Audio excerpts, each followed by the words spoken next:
एक गाय ने बताया, मनुष्य इन 3 कारणों से हमेशा ही गरीब बना रहता है।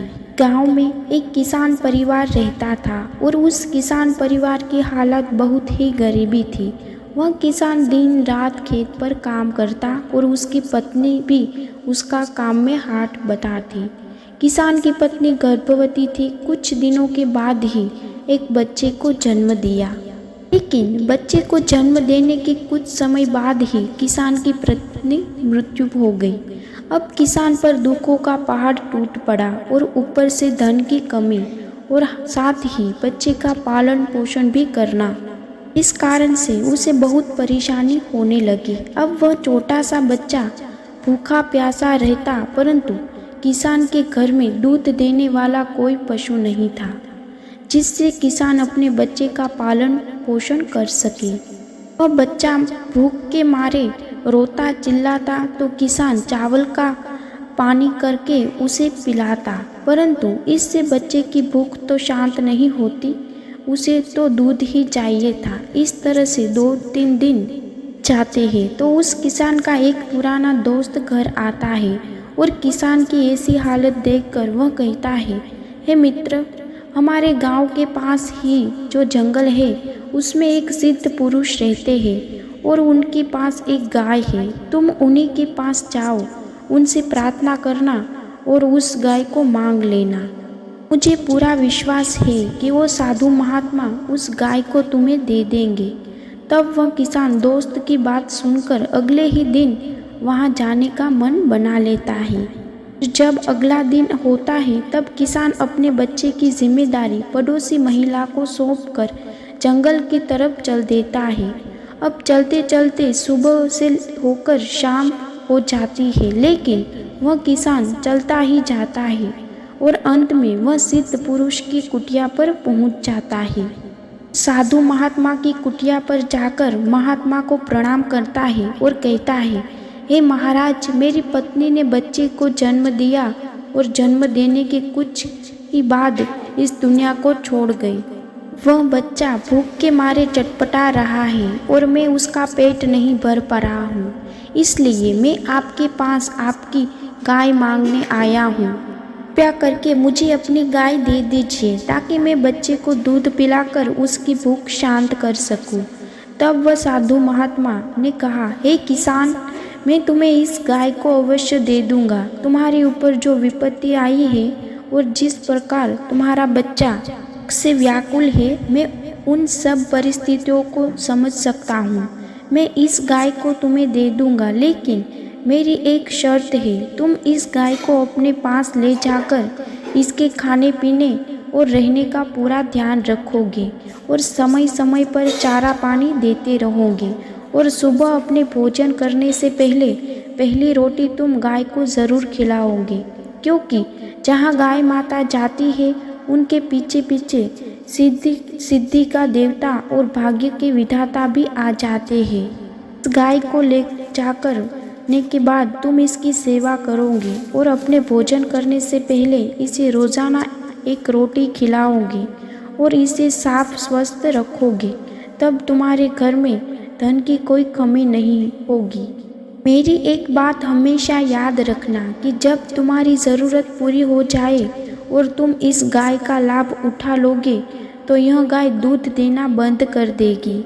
इस गाय को मत छोड़ना, अन्यथा तुम फिर से दरिद्र हो जाओगी। इतनी बातें मेरी याद रखना। किसान ने कहा, हे महाराज, मैं इन सब बातों का ध्यान रखूंगा। आप मुझे यह बताइए कि आप इस गाय के बदले में मुझसे क्या लेंगे। तब उन महात्मा ने कहा, मैं तुमसे कुछ नहीं लूँगा, मैं तुम्हें इस गाय को ऐसे ही प्रदान करता हूँ। मैं तुमसे कुछ लेकर क्या करूँगा। मैं एक सन्यासी हूँ और मुझे धन दौलत की कोई आवश्यकता नहीं है। यह बात सुनते ही किसान साधु महात्मा को प्रणाम करके उस गाय को लेकर अपने चला आता है और उस गाय को चारा पानी खिलाने के बाद दूध निकालकर अपने बच्चे को दूध पिलाता है। इसी प्रकार से रोज सुबह शाम गाय की खूब सेवा किया करता था। बड़े ही अच्छे तरीके से गाय को नहलाता और भोजन करने से पहले गाय को रोटी खिलाता। अब किसान का लड़का धीरे धीरे बड़ा होने लगा और साथ ही वह किसान भी उस गांव का सबसे धनवान आदमी बन गया था। इसी तरह किसान का जीवन बड़े ही अच्छी तरीके से गुजर रहा था। अगर किसी कारणवश किसान को कहीं दूर जाना पड़ता तो गाय की देखरेख की जिम्मेदारी अपने नौकरों को सौंप देता। कहता कि गाय को किसी भी प्रकार का कोई कष्ट नहीं होना चाहिए और मेरे आने तक तुम गाय की देखरेख करना। यह कहने के बाद किसान चला जाता और लौटकर आने के बाद फिर से गाय माता की सेवा में लग जाता। कुछ समय के बाद एक दिन अचानक गाय ने दूध नहीं दिया तो किसान ने सोचा कि हो सकता है किसी कारणवश गाय ने दूध नहीं दिया होगा, लेकिन अगले ही दिन वह फिर से दूध नहीं देती है। इसी प्रकार से गाय ने दूध देना बंद कर दिया। अब धीरे धीरे किसान का मन भी गाय की तरफ से हटने लगा। अब किसान ने गाय पर ध्यान देना बंद कर दिया। पहले तो वह गाय के पास आया करता, उसे चारा पानी खिलाया करता, लेकिन अब उसने धीरे धीरे गाय को देखना तक बंद कर दिया। गाय को पानी पिलाना है या नहीं, चारा खिलाना है या नहीं, वह कैसी है कैसी नहीं, उसे कोई मतलब नहीं था। उसके इस व्यवहार के कारण वह गाय बहुत ही कमज़ोर हो जाती है। उस किसान ने गाय को रोटी देना भी बंद कर दिया। गाय को खिलाने से पहले ही खुद खा लिया करता और जिस तरह वो गाय को गोबर किया करता था, जगह सफाई करना भी छोड़ दिया। तरह गाय के आसपास गोबर और मूत्र जकड़ा होने के कारण कीड़े पड़ने लगे और गाय खुद बेचारी भूखी प्यासी बहुत ही कमज़ोर हो गई। एक दिन किसान उस गाय के पास आता है और गाय को देखकर बड़ा ही क्रोधित हो जाता है और उस गाय को उस खूंटे से खोलकर सीधे जंगल की तरफ लेकर चला जाता है और जंगल में छोड़ देता है। के बाद वह किसान घर आया तो उसने देखा कि उसका बेटा अचानक बीमार पड़ गया। वह अपने बेटे को डॉक्टर के पास लेकर भागा और कहने लगा, डॉक्टर साहब, मेरे बेटे को ठीक कर दीजिए। आपको जितने भी रुपये चाहिए मुझसे ले लीजिए। डॉक्टर ने कहा ठीक है और इलाज करना शुरू कर दिया, लेकिन कितना भी इलाज करने के बाद उस लड़के की स्थिति नहीं सुधरती है।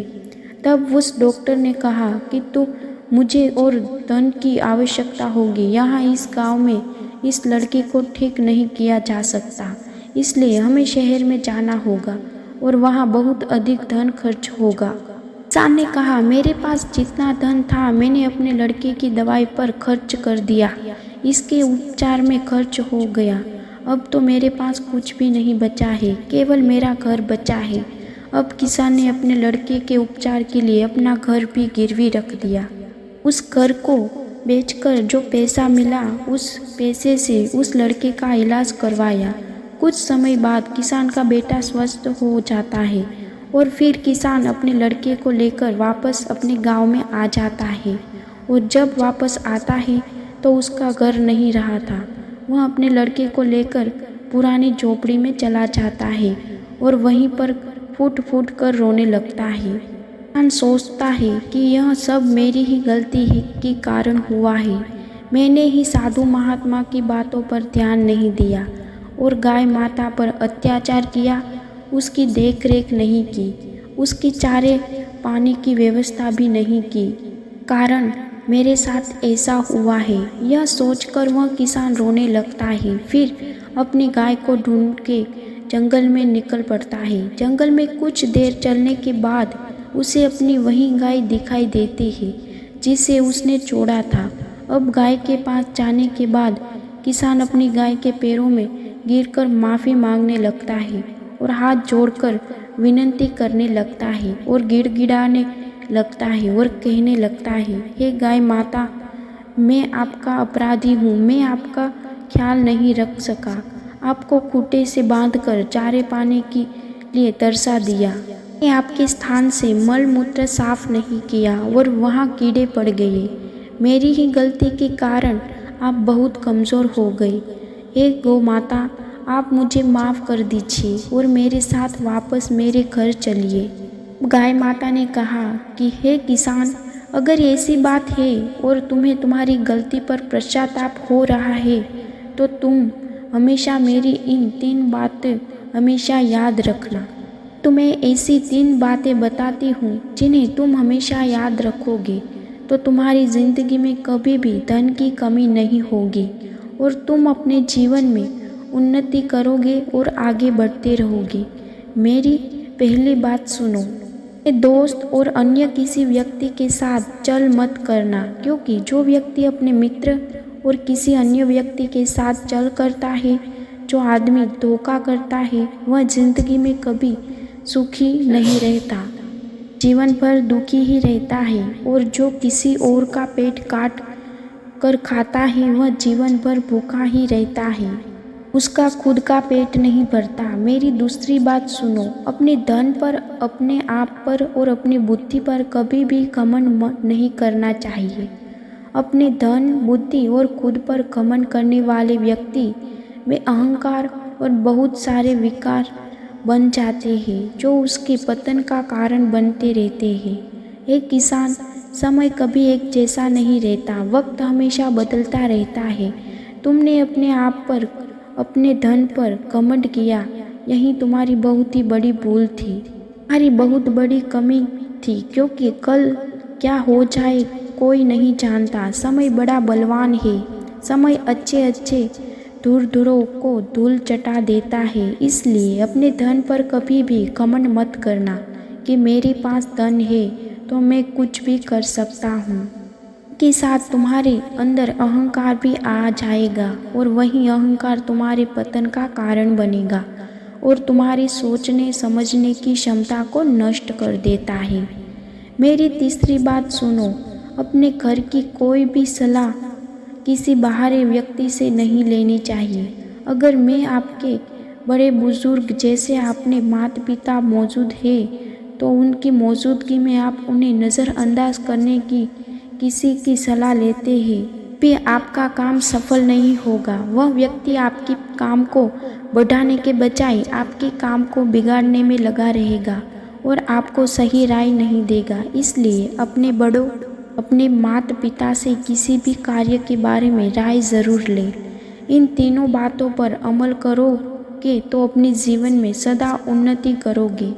किसान ने गौ माता की सारी बातों को बड़े ही ध्यान से सुना और कहा, माता, मैं आपकी सारी बातें मानूंगा, लेकिन कृपया करके आप मेरे साथ चलिए। तब गौ माता ने उस किसान को क्षमा कर दिया और क्षमा करने के उस किसान के साथ उसके घर चली गई। किसान घर जाकर फिर से गौ माता की खूब सेवा करने लगा और इस तरह गाय माता फिर से अच्छी हो जाती है और उस किसान के घर धीरे धीरे करके अन्न धन से भरने लगता है। वह किसान फिर से धनवान हो जाता है और उसके घर फिर से वही रौनक लौटी आती है। कभी भी गौ माता को अपना जूठन नहीं खिलाना चाहिए, इससे घर में बरकत नहीं होती। वीडियो अगर पसंद आई हो तो वीडियो को लाइक और हमारी चैनल हेल्पफुल मोटिव को